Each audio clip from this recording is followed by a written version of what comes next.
तो पिछले क्लास में हम लोग तंत्रिका तंत्र के बारे में पढ़े थे। आज उसी के आगे हम कैरी ओवर करेंगे, ठीक ना। तो देखिए आज हम लोग का टॉपिक है मानव में हार्मोन।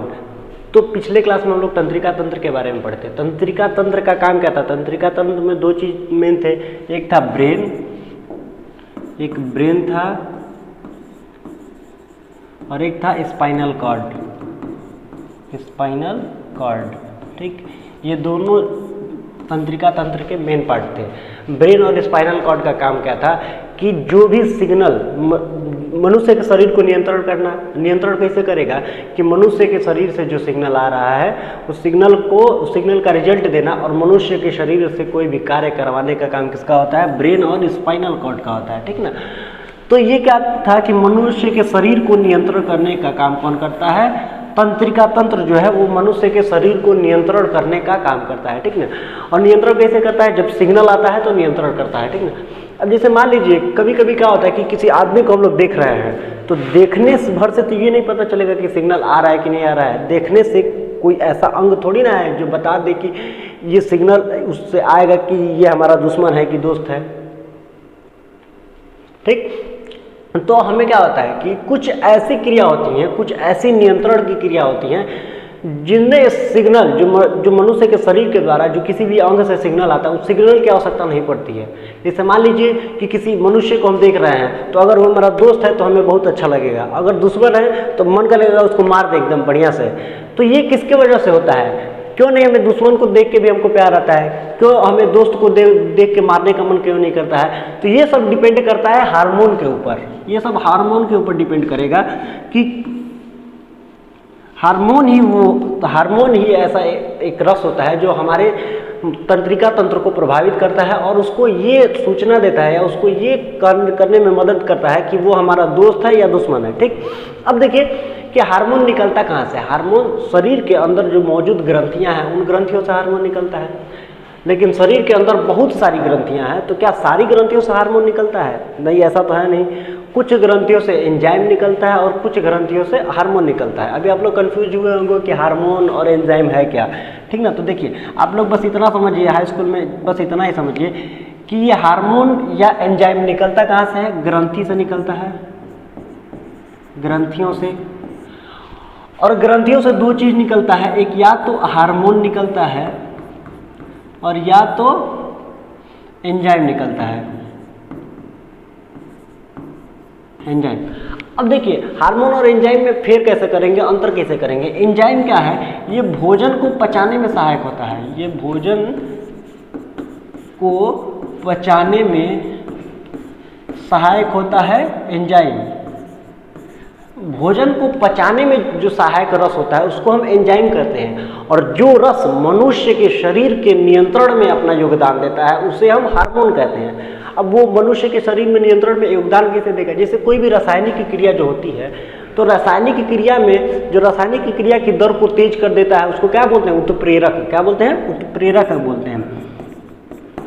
तो वही चीज है कि जो नियंत्रण की क्रिया को तेज करे या जो नियंत्रण में सहायक हो उसे क्या बोलते हैं? हार्मोन। तो हार्मोन भी मनुष्य के शरीर में एक उत्प्रेरक की तरह कार्य करता है, ठीक ना। तो अब हार्मोन होता क्या है? हार्मोन कहाँ से निकलता है ये आपको पता चल गया। हार्मोन ग्रंथि से निकलता है, ठीक। और हार्मोन का काम क्या है? वो मनुष्य के शरीर को नियंत्रण रखने में क्या है? सहायक है, ठीक ना। अब देखिए कि ग्रंथि होती कितनी है। तो ग्रंथि, अगर ग्रंथि की बात की जाए, ग्रंथियां देखिए, ग्रंथि को तीन तरीके से क्लासिफाई किया गया है। कौन कौन सी? पहला होता है बहिस्रावी ग्रंथि, बहिस्रावी ग्रंथि। दूसरा होता है अंतःस्रावी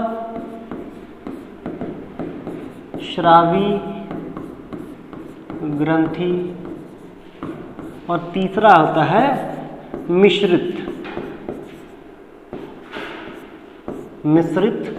ग्रंथि। तो देखिए ये जो बहिर्स्रावी ग्रंथियां हैं, इन बहिर्स्रावी ग्रंथियों में आता है लीवर, और लीवर से हार्मोन ना निकल के लीवर से एंजाइम निकलता है, और लीवर भोजन के पचाने में सहायक होता है। लीवर से जो एंजाइम निकलता है, तो ये हम लोग को नहीं पढ़ना है, ये हम लोग पाचन के चैप्टर में पढ़ चुके हैं। हम लोग को बेसिकली क्या पढ़ना है, अंतःस्रावी ग्रंथि। इन अंतःस्रावी ग्रंथियों से ही क्या निकलता है, हार्मोन निकलता है। और ये हार्मोन का काम क्या है, मनुष्य के शरीर को नियंत्रण रखने का काम कौन करता है, हार्मोन करता है, ठीक ना। और ये मिश्रित ग्रंथि भी हम लोग को नहीं पढ़ना है, बेसिकली हम लोग को अंतःस्रावी ग्रंथि पढ़ना है और अंतःस्रावी ग्रंथियों में हार्मोन के बारे में पढ़ना है, ठीक ना।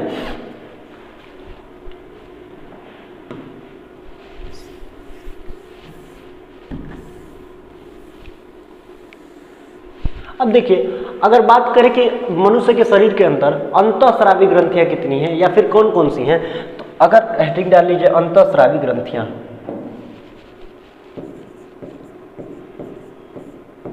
अंतःस्रावी ग्रंथियां, ठीक ना। और ये अंतःस्रावी ग्रंथियों से क्या निकलेगा, हार्मोन निकलेगा। और हार्मोन क्या करेगा, मनुष्य के शरीर के नियंत्रण में सहायक होगा, ठीक। अब यहाँ पे देखा जाए कि अंतःस्रावी ग्रंथियाँ होती कितनी हैं, तो देखिए ये फिगर है मेल और फीमेल दोनों का, इसमें अंतःस्रावी ग्रंथियाँ हम दिखा रहे हैं आपको, जिसमें से हार्मोन निकलेगा, ठीक है। तो देखिए अंतःस्रावी ग्रंथि, सबसे छोटी अंतःस्रावी ग्रंथि जो होती है वो पीनियल ग्रंथि होती है। सबसे छोटी अंतःस्रावी ग्रंथि वो पीनियल ग्रंथि होती है। उसके बाद जो उससे थोड़ी बड़ी ग्रंथि होती है, यानी कि दूसरे नंबर पे छोटी ग्रंथि होती है, वो पीयूष ग्रंथि होती है, ठीक ना। पीयूष ग्रंथि को ही मास्टर ग्रंथि बोलते हैं, ठीक। उसके बाद जो सबसे मेन ग्रंथि होता है, जिसे मास्टर ऑफ मास्टर ग्लैंड कहते हैं, वो हाइपोथैलेमस होता है। इसके अलावा थायराइड ग्रंथि होता है, पैराथायराइड ग्रंथि होता है। थायराइड ग्रंथि को अवटू कहते हैं, पैराथायराइड को परावटू कहते हैं। थाइमस ग्रंथि होता है, एड्रीनल ग्रंथि होता है। एड्रीनल मतलब अधिवृक्क। एड्रीनल मतलब अधिवृक्क, यानी कि वृक्क के ऊपर की जो ग्रंथि होती है, ये क्या है, वृक्क है। और वृक्क के ऊपर की जो ग्रंथि है, इसी को बोलते हैं अधिवृक्क ग्रंथि बोलते हैं, ठीक ना। पैनक्रियाज से भी एंजाइम पैनक्रियाज से भी हार्मोन निकलता है। पैनक्रियाज अग्नाशय का काम क्या था, अग्नाशय से दो तरीके के हार्मोन निकलते थे, सेक्रेटिन और कोलेसिस्टोकाइनिन। ये पाचन में सहायक होते हैं, लेकिन एक और एंजाइम निकलता है जो नियंत्रण में सहायक होता है, शरीर के नियंत्रण में सहायक होता है, ठीक ना। तो पैनक्रियाज एक भी ग्रंथि हो गया। उसके बाद अगर मेल में देखा जाए, मेल में जो हमारा टेस्टिस होता है, वृषण से एक एंजाइम हार्मोन निकलता है, जिसको वृषण बोलते हैं। सॉरी, ये तो फीमेल है। फीमेल के ओवरी से क्या निकलता है, एक हार्मोन निकलता है, अभी उस हार्मोन के बारे में बताएंगे। और मेल में जो होता है टेस्टिस, वृषण से एक हार्मोन निकलता है, ठीक ना। तो टोटल कितने ग्रंथि हो गए, एक पीनियल ग्रंथि, ये दूसरी, ये तीसरी, ये पैराथायराइड चौथी, थायराइड पांचवी, 6, 7, 8 और 9 और 10, टोटल हमें 10 ग्रंथियों के बारे में आज पढ़ना है। अगर मेल में देखा जाए तो मेल में 9 ग्रंथि, और फीमेल में देखा जाए तो फीमेल में 9 ग्रंथि। तो कोई पूछे कि आपसे अंतःस्रावी ग्रंथियों की संख्या कितनी है, तो अंतःस्रावी ग्रंथि 9 होती है, ठीक ना। तो अंतःस्रावी ग्रंथियों से निकलता क्या है, अंतःस्रावी ग्रंथियों से हार्मोन निकलता है, ठीक ना। अब देखिए, अभी हार्मोन और एंजाइम में बेसिकली हम अंतर बताते हैं आपको। अभी बताया है कि हार्मोन क्या होता है, नियंत्रण में सहायक होता है, जबकि एंजाइम क्या होता है,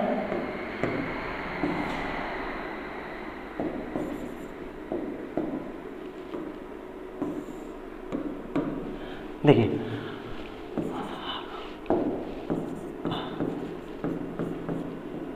हार्मोन क्या होता है, हार्मोन ये शरीर के नियंत्रण में सहायक होता है, हार्मोन शरीर के नियंत्रण में सहायक होता है। और एंजाइम जो होता है, एंजाइम भोजन के पाचन में सहायक होता है। हार्मोन शरीर के नियंत्रण में सहायक होता है और एंजाइम भोजन के पाचन में सहायक होता है, ठीक ना।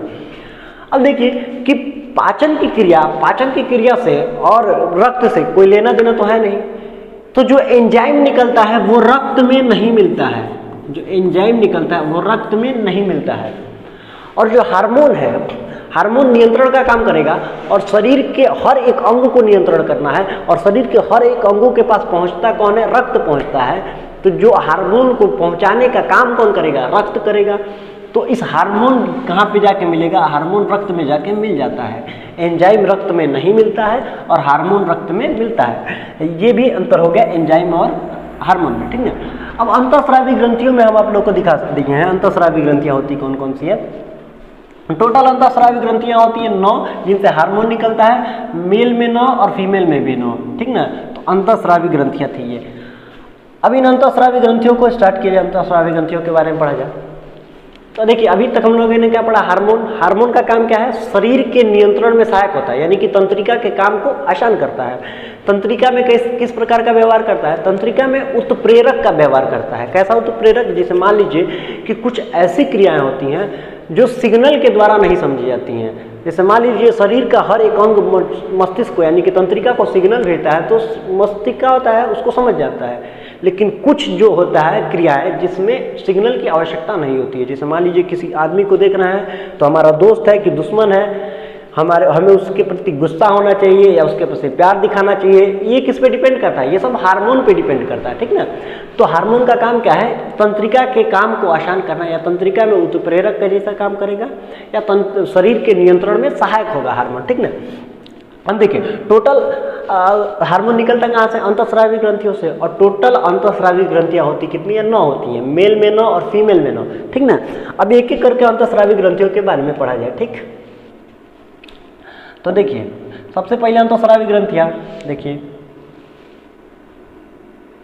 सबसे पहला अंतःस्रावी ग्रंथि होता है जो पीयूष ग्रंथि होता है, पिट्यूटरी ग्लैंड जिसको बोलते हैं, पीयूष ग्रंथि। ये मस्तिष्क में होता है, कहाँ पे होता है, मस्तिष्क। मनुष्य के मस्तिष्क में 3 ग्रंथि होगा, एक पीयूष ग्रंथि, एक पीनियल ग्रंथि, एक हाइपोथैलेमस ग्रंथि। मनुष्य के मस्तिष्क में 3 ग्रंथि, पीयूष ग्रंथि, पीनियल ग्रंथि, हाइपोथैलेमस ग्रंथि, ठीक। और तीनों ग्रंथि का काम अलग अलग, ठीक ना। यहाँ पे देखिए जो मनुष्य का जो आगे वाला पार्ट है, यहाँ पे देखिए इसके जो आगे वाला पार्ट है, इसी को बोलते हैं पीयूष ग्रंथि। क्या बोलते हैं, पीयूष ग्रंथि, ठीक ना। और पीयूष ग्रंथि के काम को समझ लिया जाए।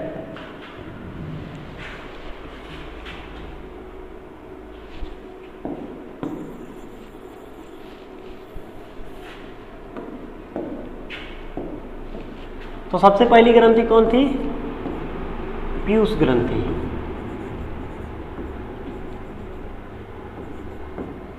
पीयूष ग्रंथि, ठीक है। अब देखिए पीयूष ग्रंथि क्या है, पीयूष की ग्रंथि जो होता है दूसरी सबसे छोटी ग्रंथि होती है। कौन होती है, दूसरी सबसे छोटी ग्रंथि। पीयूष ग्रंथि दूसरी सबसे छोटी ग्रंथि होती है, जिसका भार जो होता है 0.6 ग्राम होता है, 1 ग्राम से भी कम, 0.6 ग्राम होता है। इसका कार्य क्या है, इसका कार्य है शरीर के सभी क्रियाकलापों को नियंत्रण रखना, सभी क्रियाकलापों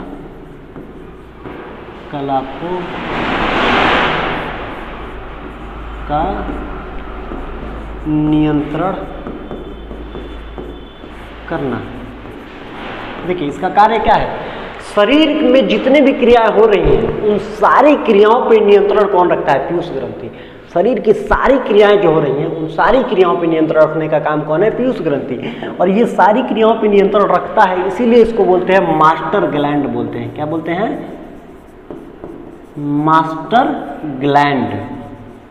इसी को मास्टर ग्लैंड बोलते हैं। क्यों, क्योंकि ये शरीर की सारी ग्रंथियों पे क्या करता है, सारी क्रियाओं पे क्या करता है, नियंत्रण रखता है, ठीक ना। अब यहाँ पे देखिए इसमें एक ग्रंथि आपको दिख रहा होगा, ये गले में, ये पैराथायराइड। कौन सी ग्रंथि, पैराथायराइड, ठीक ना। अब ये पैराथायराइड ग्रंथि के बारे में बताते हैं, ठीक। तो ये जो पीयूष ग्रंथि है शरीर के सारी क्रियाकलापों पर नियंत्रण रखेगा। सारी क्रियाकलापों के अंतर्गत जितनी भी ग्रंथियां हैं उन सारी ग्रंथियों पे भी नियंत्रण रखता है। लेकिन एक ग्रंथि होती है जो पैराथायराइड ग्रंथि है,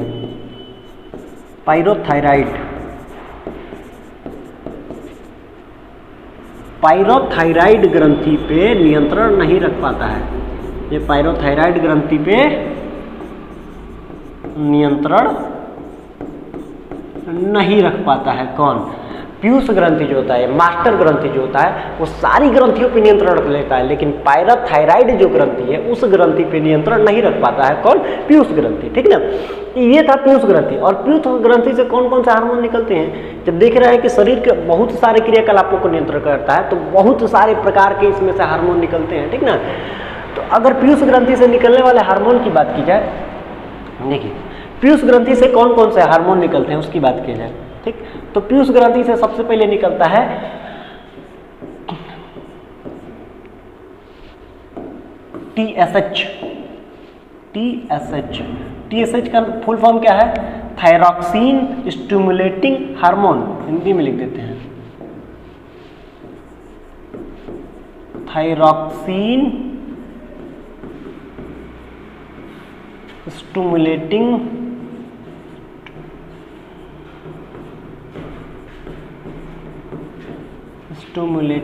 हार्मोन। कौन सा पहला एंजाइम कौन सा हो गया? Thyroxine stimulating hormone. देखिए ये थायरॉक्सिन स्टिमुलेटिंग हार्मोन करता क्या है? जनरली इसके पहले आप फिगर में देखिए, एक ग्रंथि थी थायराइड ग्रंथि। कौन सी ग्रंथि? एक ग्रंथि थी थायराइड ग्रंथि, ये वाली ग्रंथि। देखिए ये वाली ग्रंथि जो है, ये वाली ग्रंथि, इस वाली ग्रंथि को बोलते हैं थायराइड ग्रंथि। कौन सी ग्रंथि? थायराइड ग्रंथि, ठीक। उस थायराइड ग्रंथि से ही रिलेटेड है कौन? थायरॉक्सिन स्टिमुलेटिंग हार्मोन, ठीक। तो देखिए थायरॉक्सिन स्टिमुलेटिंग हार्मोन करता क्या है? ये थायराइड ग्रंथि से थायरॉक्सिन निकालने के लिए उत्तेजित करता है। क्या करता है? थायराइड ग्रंथि से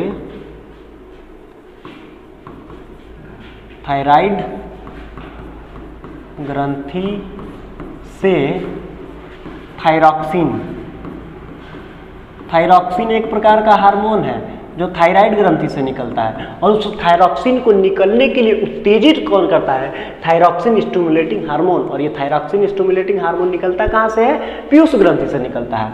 तो थायराइड ग्रंथि से थायरॉक्सिन निकलने के लिए उत्तेजित करता है, निकलने के लिए उत्तेजित करता है कौन? Thyroxine stimulating hormone. और थायरॉक्सिन स्टिमुलेटिंग हार्मोन निकलता कहाँ से? पीयूष ग्रंथि से। और ये थायरॉक्सिन स्टिमुलेटिंग हार्मोन जो है ये थायराइड ग्रंथि पे नियंत्रण रखता है, कहता है कि नहीं तुम थायरॉक्सिन निकालो। तो थायरॉक्सिन निकालने के लिए उत्तेजित करता है किसको? थायराइड ग्रंथि को, ठीक। तो एक तो देखिए लिए कि आप थायराइड ग्रंथि पे नियंत्रण कैसे रखता है, ठीक ना। एक और हार्मोन निकलता है पीयूष ग्रंथि से, दूसरा हार्मोन निकलता है STH, सोमैटोट्रोपिक हार्मोन। इसको बोलते हैं हिंदी में सोमैटोट्रोपिक हार्मोन। अब यहां पे देखिए ये सोमैटोट्रोपिक हार्मोन का काम क्या है? सोमैटोट्रोपिक हार्मोन का काम क्या है? देखिए सोमैटोट्रोपिक हार्मोन किसी भी मनुष्य के अंदर, जैसे मान लीजिए बौना, कोई किसी आदमी को देखे होंगे एकदम बौना है, और किसी आदमी को देखने एकदम लम्हा खंबा छू रहा है, तो वो किसके वजह से होता है? वो होता है सोमैटोट्रोपिक हार्मोन की वजह से होता है। किसकी वजह से? सोमैटोट्रोपिक हार्मोन की वजह से। जिसके अंदर सोमैटोट्रोपिक हार्मोन कम बनता है वो बौना हो जाएगा, एकदम ठेमरा जाएगा। जिसके अंदर सोमैटोट्रोपिक हार्मोन ज्यादा निकलेगा वो एकदम खंबा छू लेगा। तो ये किसके ऊपर होता है? बौनापन और लंबाई, सोमैटोट्रोपिक हार्मोन के ऊपर। और सोमैटोट्रोपिक हार्मोन निकलता कहाँ से? पीयूष ग्रंथि से। तो ये सोमैटोट्रोपिक हार्मोन अगर कम निकलेगा तो बौनापन आ जाएगा, और अगर सोमैटोट्रोपिक हार्मोन ज्यादा निकलेगा तो बहुत अधिक लंबाई आ जाएगी किसी मनुष्य के अंदर, बहुत अधिक लंबाई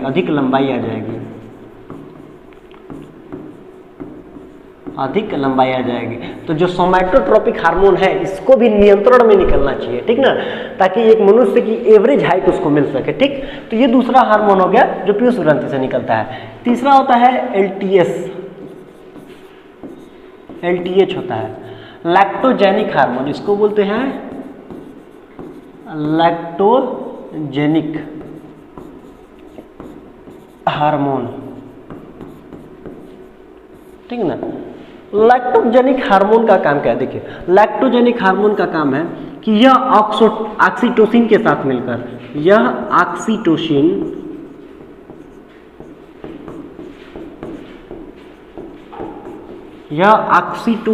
के साथ मिलकर दूध स्रावित करने में मदद करता है, फीमेल में ही दूध निकलेगा, मेल में तो निकलेगा नहीं। तो ऑक्सीटोसिन, ये लैक्टोजेनिक हार्मोन निकलेगा किसके अंदर? फीमेल के अंदर। और ऑक्सीटोसिन के साथ मिलकर दूध स्रावित करने में, दूध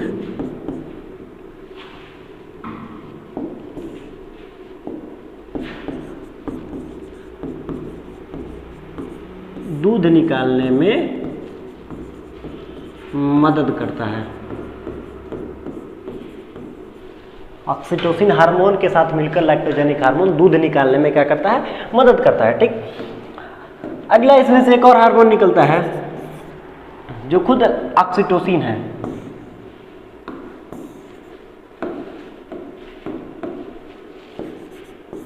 चौथा इसमें से खुद ऑक्सीटोसिन निकलता है, ऑक्सीटोसिन निकलता है। ठीक ना। अब ये ऑक्सीटोसिन का काम क्या है? ऑक्सीटोसिन ये लेबर पेन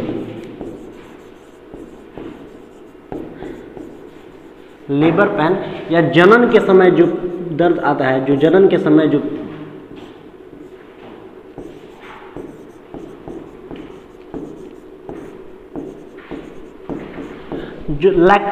लेबर पेन, इसको क्या बोलते हैं? Labour pain. और लेबर पेन का मतलब क्या होता है? जो जनन के समय महिलाओं को जो दर्द उत्पन्न होता है, उस दर्द को कम करने का काम कौन करता है? ऑक्सीटोसिन। तो किसी भी गर्भवती महिला में ऑक्सीटोसिन का बनना बहुत जरूरी है। अगर ऑक्सीटोसिन बढ़िया से नहीं बन पा रहा है तो उसमें जनन के समय बहुत ही दिक्कत आएगी। ठीक ना। तो देख रहे हैं कि ये किससे निकलने वाला है? ये सब पीयूष ग्रंथि से निकलने वाला हार्मोन है। और पीयूष ग्रंथि कितने सारी चीजों को कंट्रोल करके रखा है, इसीलिए इसको क्या, कौन सी ग्रंथि बोलते हैं? इसीलिए इसको हम मास्टर ग्लैंड बोलते हैं। ठीक ना। तो ये काम था पीयूष ग्रंथि का। ठीक, अगली कौन सी ग्रंथि थी हमारी? पीयूष ग्रंथि तो हो गया। पीयूष ग्रंथि के बाद देखिए यहां पर देखिए, ठीक, ये कौन सी थी? ये वाली थी पीयूष ग्रंथि। कौन सी ग्रंथि? पीयूष ग्रंथि। ठीक, ये पिट्यूटरी ग्लैंड है जिसको मास्टर ग्रंथि बोलते हैं, ये पीयूष ग्रंथि थी। पीयूष ग्रंथि के बारे में हम लोग पढ़ लिए। अगली ग्रंथि होती है पीनियल ग्रंथि। कौन सी ग्रंथि? पीनियल ग्रंथि। तो अब हम लोग पढ़ते हैं पीनियल ग्रंथि के बारे में।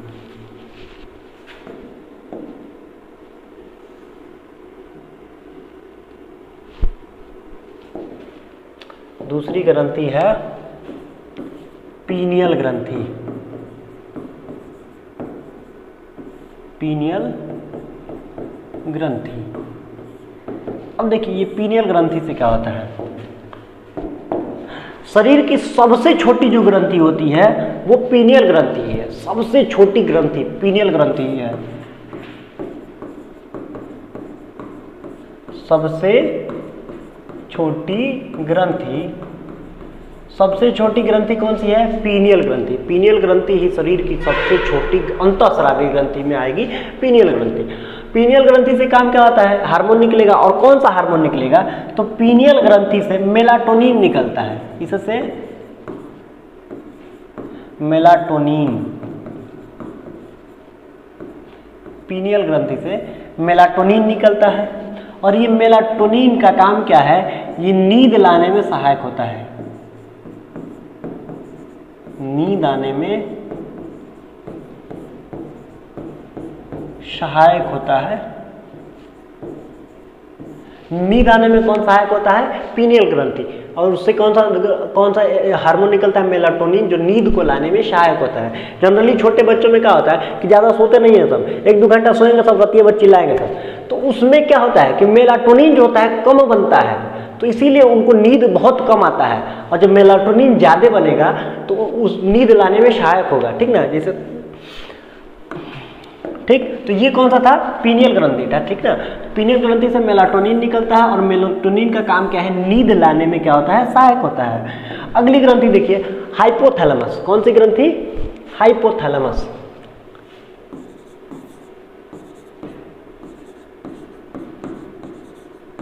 हाइपोथैलेमस, देखिए हाइपोथैलेमस ग्रंथि सबसे खतरनाक ग्रंथि हाइपोथैलेमस ग्रंथि है। किसी को देख के प्यार हो जाना, किसी को देख के अच्छा लगना, ये सब कौन डिपेंड करता है? हाइपोथैलेमस डिपेंड करता है। ये हार्ट और डिपेंड नहीं करता है। कौन डिपेंड करेगा? हाइपोथैलेमस डिपेंड करेगा। हाइपोथैलेमस से जो हार्मोन निकलता है वो हार्मोन ही हमको बताता है कि वो अच्छा आदमी है, खराब आदमी है। उससे प्यार करें कि उसको पीटें, ये सब कौन बताता है? हाइपोथैलेमस ग्रंथि से जो हार्मोन निकलता है उसके वजह से होता है, ठीक है। तो हाइपोथैलेमस ही बहुत खतरनाक ग्रंथि है, इसीलिए इसको मास्टर ऑफ मास्टर ग्लैंड बोलते हैं, master of master gland. Master का भी मास्टर है हाइपोथैलेमस, इसीलिए इसको मास्टर ऑफ मास्टर ग्लैंड बोलते हैं। इसका काम क्या है? ये सभी अंतःस्रावी ग्रंथि, जितने भी 9 अंतःस्रावी ग्रंथि हैं ना, ये सभी अंतःस्रावी ग्रंथियों को नियंत्रण रखने में सहायक रहता है। सभी अंतःस्रावी ग्रंथियों से हार्मोन निकालने के लिए उत्तेजित करता है कौन? हाइपोथैलेमस। तो हाइपोथैलेमस का काम क्या है कि यह सभी अंतःस्रावी ग्रंथियों से, सभी अंतःस्रावी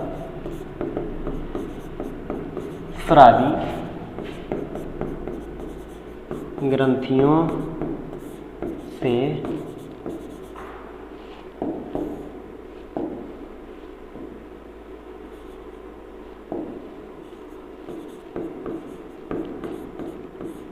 हार्मोन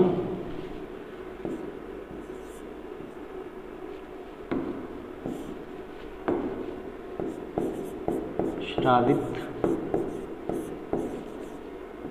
करने में सक्षम होता है, स्रावित करने, सभी अंतःस्रावी ग्रंथियों से हार्मोन स्रावित करने के लिए उत्तेजित करता है, से हार्मोन स्रावित करने के लिए उत्तेजित करता है। कौन सी ग्रंथि? हाइपोथैलेमस ग्रंथि। तो ये मस्तिष्क के अंदर की जो 3 ग्रंथियां थी, ये तीनों ग्रंथि कंप्लीट हो गई मस्तिष्क के अंदर के, ठीक ना। और मस्तिष्क से थोड़ा नीचे चलेंगे, गले के अंदर जो ग्रंथियां होती है, ठीक ना। तो देखिए अगले पेज पे चलते हैं।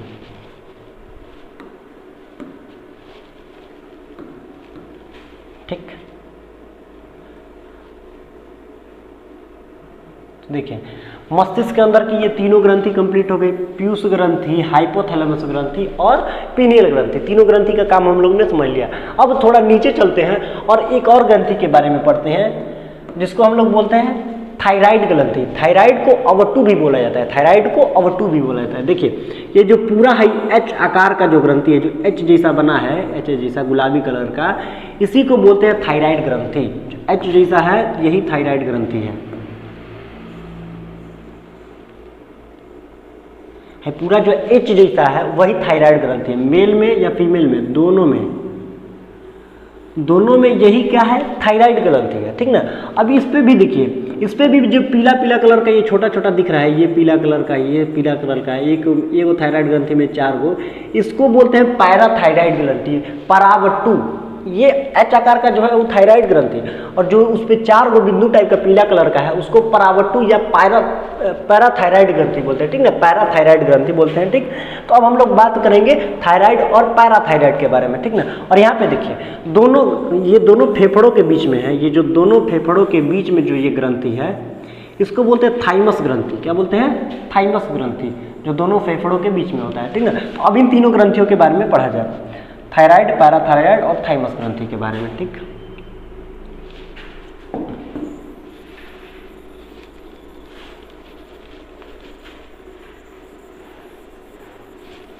तो अगली चौथी ग्रंथि हमारी कौन सी हो जाएगी? चौथी ग्रंथि हो जाएगी थायराइड ग्रंथि। थायराइड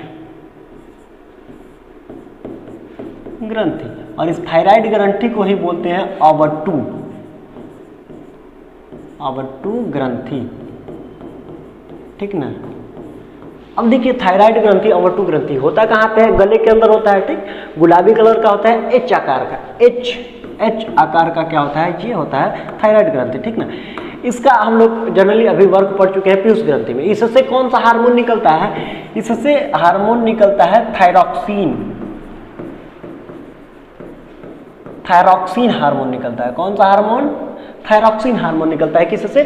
थायराइड ग्रंथि से। और इस थायरॉक्सिन हार्मोन को निकलने के लिए उत्तेजित कौन करता है? Thyroxine stimulating hormone. और वो थायरॉक्सिन स्टिमुलेटिंग हार्मोन कहाँ से निकलता है? पीयूष ग्रंथि से निकलता है, ठीक ना। तो ये थायरॉक्सिन हार्मोन जो है ये इसका काम क्या है? देखिए थायरॉक्सिन हार्मोन ये जो ब्लड में ब्लड प्रेशर को नियंत्रण करता है, किसको? ब्लड प्रेशर को नियंत्रित करता है। ब्लड प्रेशर को नियंत्रित करता है कौन? थायरॉक्सिन। थायरॉक्सिन किसको नियंत्रित करता है? ब्लड प्रेशर को, ठीक ना। अब देखिए थायरॉक्सिन बनता कैसे है? आयोडीन से ही थायरॉक्सिन बनता है। किससे बनता है? आयोडीन से ही थायरॉक्सिन बनता है। थायरॉक्सिन को बनाने के लिए क्या जरूरी है? आयोडीन, ठीक ना। अगर आयोडीन की मात्रा कमी हो गई तो थायरॉक्सिन कम बनेगा। अगर आयोडीन नहीं मिला है तो थायरॉक्सिन नहीं बनेगा। और जब आयोडीन की मात्रा में कमी हो जाएगी तो जो थायराइड ग्रंथि वो सूज जाएगी और उस सूजन को ही बोलते हैं घेघा रोग। तो आयोडीन की कमी से थायराइड ग्रंथि क्या हो जाती है? सूज जाती है और उस सूजन को ही बोलते हैं घेघा रोग। घेघा रोग आप लोग देखे होंगे गाँवों में, गटाई में ऐसा लटक जाता है, तो गोल्ड कलर का, ठीक ना। तो क्या होता है? थायराइड ग्रंथि क्या हो जाती है? सूज जाती है। किसकी कमी से? आयोडीन की कमी से। आयोडीन की कमी से क्या होता है? थायरॉक्सिन नहीं बनता है, थायरॉक्सिन कम बनता है, ठीक ना। तो उसी से क्या होता है? घेघा रोग, आयोडीन की कमी से। इसीलिए हर नमक में क्या मिला दिया जाता है? आयोडीन मिला दिया जाता है, ठीक ना। तो ये था थायराइड ग्रंथि जिससे थायरॉक्सिन निकलता है जो ब्लड प्रेशर को नियंत्रित करता है। और आयोडीन की कमी से कौन सा रोग होता है? घेघा रोग। तो थायराइड ग्रंथि के बारे में हम लोग पढ़ लिए। थायराइड ग्रंथि पे ही 4 गो बिंदु होता है, उस 4 गो बिंदु को बोलते हैं पैराथायराइड ग्रंथि। क्या बोलते हैं? 5वां हो गया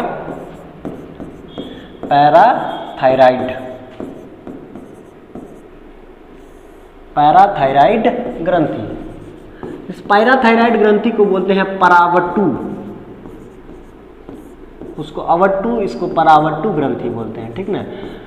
अब देखिए ये परावट्टू ग्रंथि का काम क्या है? ठीक, परावट्टू ग्रंथि का काम क्या है? ये ब्लड में, परावट्टू ग्रंथि जो होता है ब्लड में यानी कि रक्त में कैल्शियम और फास्फोरस को नियंत्रित करता है। ब्लड के अंदर कैल्शियम और फास्फोरस की मात्रा एकदम बनी रहे, उसको कौन नियंत्रित करता है? पैराथायराइड ग्रंथि, ठीक ना। तो पैराथायराइड ग्रंथि क्या करता है? ब्लड के अंदर कैल्शियम और फास्फोरस को क्या करता है? नियंत्रित करता है, ठीक ना। और ये थायराइड ग्रंथि होता क्या? पैराथायराइड ग्रंथि होता कहाँ पे है? थायराइड ग्रंथि के ऊपर होता है, ठीक ना। अगला ग्रंथि था हम लोग का थाइमस ग्रंथि। 6वां था थाइमस ग्रंथि। थाइमस ग्रंथि हम आप लोग को दिखा दिए हैं। थाइमस ग्रंथि होता कहाँ पे है? दोनों फेफड़ों के बीच में जो ग्रंथि होता है उसको बोलते हैं थाइमस ग्रंथि। थाइमस ग्रंथि का काम क्या है? थाइमस ग्रंथि का काम है यह प्रोटीन का निर्माण करता है। किसका निर्माण करता है? प्रोटीन बनाता है। आप लोग बताएंगे कि प्रोटीन ही क्या बनाएगा? थाइमस ग्रंथि। अभी यहाँ पे देखिए, अभी आपका अगला लाइन से आपको आंसर मिल जाएगा। ये 15 वर्ष के बाद, 15 वर्ष की आयु के बाद, 15 वर्ष की आयु के बाद काम नहीं करता है, काम नहीं करता है।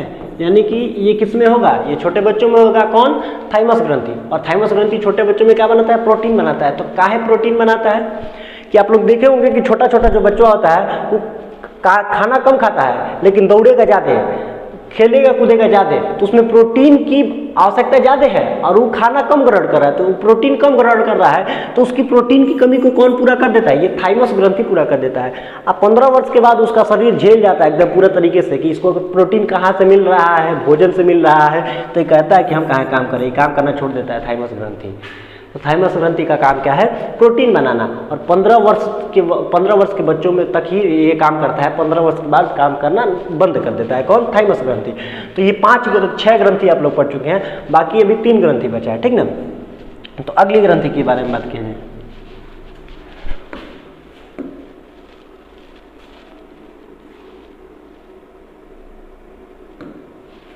देखिए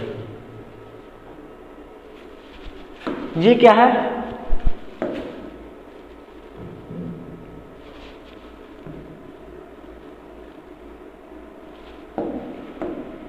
ये है किडनी, वृक्क जिसको बोलते हैं किडनी।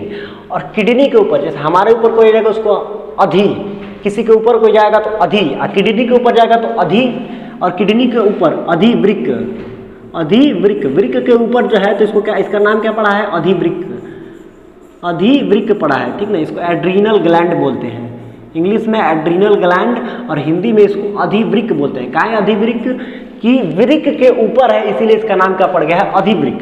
तो एक मनुष्य के अंदर 2 वृक्क होता है, 2 किडनी, अगर आईफोन नहीं खरीदा है तो, जब 2 किडनी रहेगा तो अधिवृक्क भी 2 तो रहता है, तो ये अधिवृक्क है। अब अधिवृक्क बहुत खतरनाक आदमी है, ये मार कराता है कौन, अधिवृक्क। अब अधिवृक्क के बारे में हम लोग पढ़ते हैं, ठीक ना। तो अधिवृक्क के बारे में तो पढ़ते हैं, इधर चला नहीं,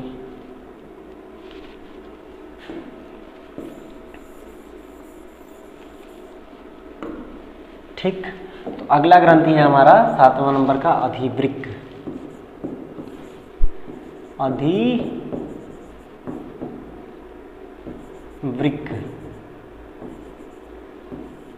ठीक है ना। अब देखिए अधिवृक्क, एड्रीनल ग्लैंड जिसको बोलते हैं, एड्रीनल ग्लैंड, इससे जो हार्मोन निकलता है उसका नाम है एड्रीनलिन। कौन सा हार्मोन निकलता है, एड्रीनलिन, एड्रीनलिन, एड्रीनलिन हार्मोन निकलता है। और ये एड्रीनल हार्मोन आता कहाँ से है, एड्रीनल, एड्रीनल ग्लैंड से।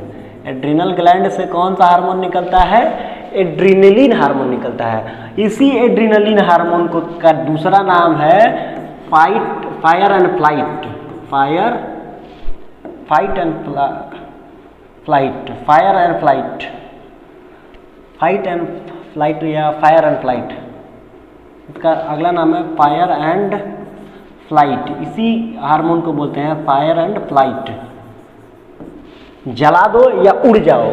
इसी का अगला नाम है life saving hormone, life saving hormone, सब इसी का नाम है लाइफ सेविंग हार्मोन, इसी को बोलते हैं। इसी को बोलते हैं डू या die, do or die hormone, do or die hormone, मतलब मारो ना तो मर जाओ।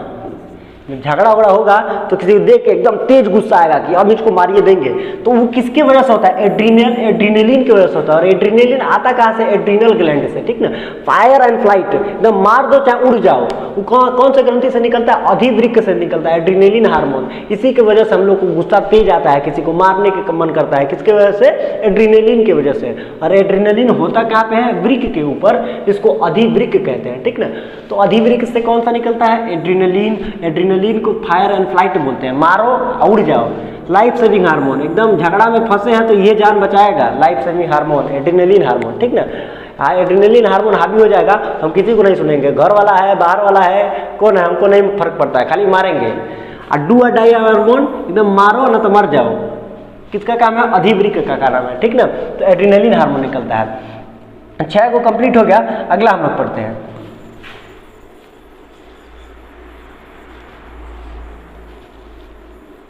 7वां। देखिए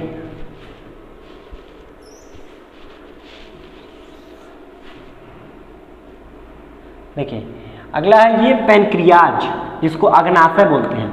अग्नाशय पाचन में भी सहायक था, जब पाचन तंत्र पढ़ा रहे थे तो उसमें अग्नाशय का काम क्या था, सेक्रेटिन और कोलेसिस्टोकाइनिन निकालता था। सेक्रेटिन पित्तरस को निकालने में सहायक होता था, और कोलेसिस्टोकाइनिन जो होता है वो जो है वहाँ से रस को निकालने में, जो छोटी आंत के पहले चरण होता है वहाँ से जो एंजाइम निकलते हैं उस एंजाइम को निकालने में सहायक कौन होता है, कोलेसिस्टोकाइनिन, ठीक ना। तो अग्नाशय से 2 तरीके के हार्मोन के बारे में हम लोग पढ़ चुके हैं, लेकिन जो ये अग्नाशय है, जो पैनक्रियाज है, इस पैनक्रियाज से एक हार्मोन निकलता है जो शरीर के नियंत्रण में सहायक होता है, ठीक ना। उस हार्मोन का काम क्या है, आप लोग सब लोग सुने होंगे, किसी को शुगर हुआ है तो किसके वजह से होता है, इंसुलिन की कमी से। और इंसुलिन जो हार्मोन होता है वो निकलता है कहाँ से, अग्नाशय से निकलता है, ठीक ना।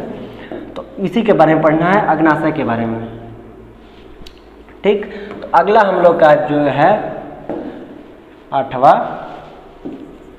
8वां जो हम लोग की ग्रंथि है अग्नाशय, अग्नाशय है, ठीक।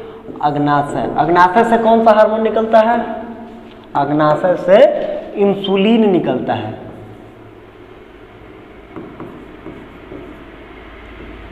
इंसुलिन, इंसुलिन निकलता है। और इंसुलिन क्या करता है, सबको पता है कि इंसुलिन की कमी से कौन सा रोग होता है, शुगर होता है। तो इंसुलिन क्या करता है, रक्त में शर्करा के स्तर को मेंटेन करता है। इंसुलिन ही रक्त में शर्करा के स्तर को क्या करता है, मेंटेन करता है। और इंसुलिन की कमी से कौन सा रोग होता है, मधुमेह। मधुमेह को ही क्या बोलते हैं, शुगर। इंसुलिन की कमी से कौन सा रोग होता है, मधुमेह। और मधुमेह को ही कौन सा रोग बोलते हैं, शुगर बोलते हैं इंग्लिश में। शुगर शर्करा के कारण होता है, रक्त में जो शर्करा होगा उसी शर्करा के कारण जो होता है मधुमेह रोग होता है, ठीक ना। और ये निकलता कहाँ से, अग्नाशय से निकलता है, ठीक। तो ये हमारा 8 ग्रंथि हो गया। अगला जो 9वीं ग्रंथि है वो मेल और फीमेल में अलग अलग होती है, आप लोग सब लोग को पता होगा। देखिए अभी हम बात करें किसकी, मेल की बात करें। 9वीं ग्रंथि में मेल की बात करें, ठीक ना। तो मेल में क्या होता है, वृषण पाया जाता है। क्या पाया जाता है, वृषण। वृषण को ही बोलते हैं टेस्टिस। टेस्टिस क्या बोलते हैं जी, टेस्टिस बोलते हैं। वृषण को ही बोलते हैं टेस्टिस। देखिए टेस्टिस जो मेल है, एक मेल के अंदर, एक पुरुष के अंदर 2 टेस्टिस पाया जाता है, 2 टेस्टिस पाए जाते हैं। ये क्या है, टेस्टिस है, वृषण। एक मेल के अंदर 2 टेस्टिस, 2 वृषण पाया जाता है, ठीक ना। अब इस टेस्टिस से भी हार्मोन निकलता है, इस टेस्टिस से भी हार्मोन निकलता है, ठीक ना। अब इस टेस्टिस से कौन सा हार्मोन निकलता है, देखिए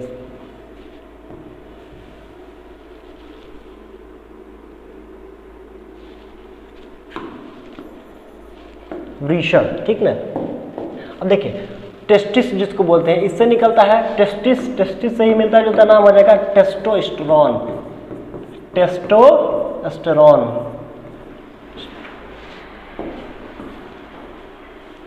टेस्टोस्टेरोन, टेस्टोस्टेरोन, ठीक ना। ये वृषण से क्या निकलता है, टेस्टिस से टेस्टोस्टेरोन निकलता है, टेस्टोस्टेरोन। और ये टेस्टोस्टेरोन क्या होता है, जनन में सहायक होता है। किस में सहायक होता है, जनन में सहायक होता है टेस्टोस्टेरोन, ठीक ना। टेस्टोस्टेरोन क्या होता है, जनन में सहायक होता है। कभी कोई कुत्ता उत्ता को देखे होंगे, क्या होता है, कुत्ता कि किसी गाड़ी के पीछे दौड़ने लगता है। कहाँ दौड़ता है कि कुत्ता क्या करता है, उस गाड़ी पे पेशाब कर दिया है, और उसके पेशाब में क्या है, टेस्टोस्टेरोन है। जैसे देखिए कुत्ता क्या करता है कि कुत्ता का एक मोहल्ला अपना बनाएगा, सीमित मोहल्ला बनाएगा, ठीक ना। ये मोहल्ला कैसे अपना घेरता है, हम लोग तो बाउंड्री मार देते हैं, हमारा मोहल्ला घेरा जाता है। लेकिन कुत्ता क्या करता है, एक कोना पे जाके पेशाब कराएगा, इस कोना पे पेशाब कराएगा, इधर इधर पेशाब करके वो क्या करेगा, अपना पूरा मोहल्ला घेर लेगा, पूरा मोहल्ला घेर लेगा। और उसके पेशाब में कौन सा होगा, हार्मोन टेस्टोस्टेरोन होगा। और उस टेस्टोस्टेरोन को अगर कोई बाहर मोहल्ला का कुत्ता आएगा, वो सूंघेगा तो कहेगा ना ना ये दूसरे का मोहल्ला है, इसमें नहीं जाएगा, वो तो अपना मोहल्ला चेंज कर लेगा, ठीक ना। तो टेस्टोस्टेरोन के कारण ही क्या करता है, अपना मोहल्ला बनाता है कौन, कुत्ता। और कभी कभी गाड़ी इसके मोहल्ला में एंटर कर जाएगा और उस गाड़ी पे कोई दूसरा कुत्ता पेशाब किया था, तो इस कुत्ता को लगेगा कि हमारे मोहल्ला में कोई दूसरा कुत्ता आ गया, तो इस गाड़ी को क्या करने लगता है, दौड़ाने लगता है। किसके वजह से, टेस्टोस्टेरोन की वजह से होता है, ठीक ना। अब देखें फीमेल में बात की जाए, मेल की तो बात कर लिए, फीमेल।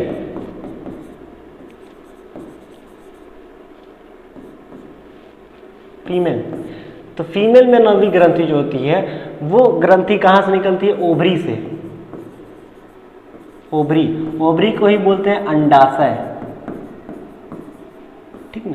ओवरी को क्या बोलते हैं, अंडाशय। तो फीमेल में ओवरी से कौन सा हार्मोन निकलता है, इससे निकलता है एस्ट्रोजन। एस्ट्रोजन निकलता है, एस्ट्रोजन। और ये एस्ट्रोजन हार्मोन भी जनन में सहायक होता है, जनन में सहायक, ठीक। तो टोटल 9 ग्रंथि के बारे में हम लोग पढ़ लिए। कौन कौन सी ग्रंथि पढ़े हैं, पीयूष ग्रंथि पढ़े हैं, पीनियल ग्रंथि पढ़े हैं, हाइपोथैलेमस ग्रंथि पढ़े हैं, थायराइड ग्रंथि पढ़े हैं जिसको अवटूब बोलते हैं, पैराथायराइड ग्रंथि पढ़े हैं जिसको परावटूब कहते हैं, उसके बाद थाइमस ग्रंथि पढ़े हैं, अग्नाशय पढ़े हैं, अधिवृक्क पढ़े हैं, और उसके बाद टेस्टिस वृषण पढ़ लिए और ओवरी अंडाशय के बारे में पढ़ लिए। तो ये आपका था अंतःस्रावी ग्रंथियाँ जिससे हार्मोन निकलती हैं, और ये हार्मोन क्या होता है, मनुष्य के शरीर के नियंत्रण में सहायक होता है, यानी कि तंत्रिका के काम को आसान करता है। ठीक, तो यहाँ पे आपका ये चैप्टर खत्म। इसमें एक टॉपिक और बच जाएगा, पादप में समन्वय। तो पादप में समन्वय जिसे कंप्लीट होगा, छोटा सा टॉपिक है, ये चैप्टर भी कंप्लीट हो जाएगा। बाकी आपके 2 चैप्टर बचेंगे, ज़्यादा लंबा चैप्टर नहीं है। ठीक, तो आज के लिए धन्यवाद।